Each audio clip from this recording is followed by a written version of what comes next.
आज हम आपको वर्ण विचार बताएंगे। वर्ण विचार, वर्ण मतलब अक्षर, अक्षर मतलब जिसको काटा ना जा सके।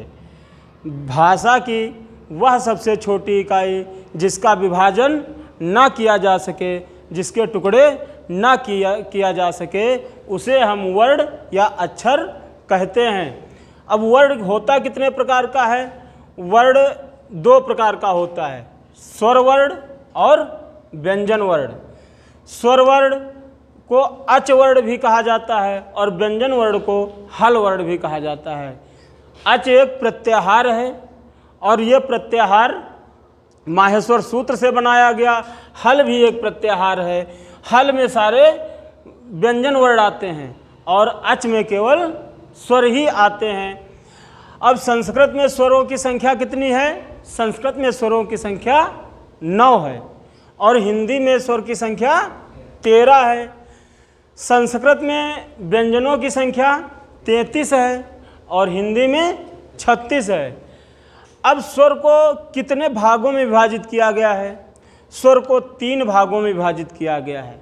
नंबर 1 ह्रस्व स्वर, नंबर 2 दीर्घ स्वर और नंबर 3 प्लुत स्वर। अब देखिए 1 नंबर पे कौन है? ह्रस्व स्वर है ना। तो अब ह्रस्व स्वर 1 नंबर पे है, इसका मतलब है कि ह्रस्व में कितनी मात्रा लगेगी? 1 मात्रा लगेगी। और प्लुत दीर्घ स्वर 2 नंबर पे है तो मतलब 2 मात्राएं लगेंगी। प्लुत स्वर 3 नंबर पे है तो 3 मात्राओं का समय लगेगा। अब ह्रस्व स्वर है कौन? आ, ई, उ, री और री।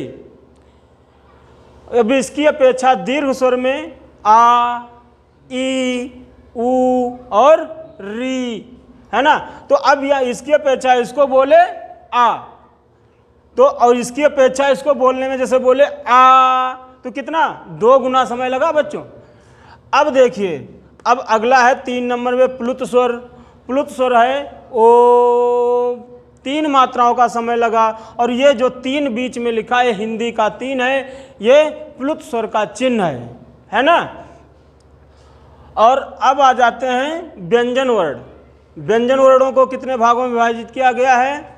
देखिए स्पर्श व्यंजन, स्पर्श व्यंजन मतलब का से मा तक, कादयो मावसाना व्यंजना स्पर्श, और अंतःस्थ या व रा ला, ये 4 वर्ण आते हैं अंतःस्थ व्यंजन में और इनको हम अर्धस्वर भी कहते हैं। क्या कहते हैं?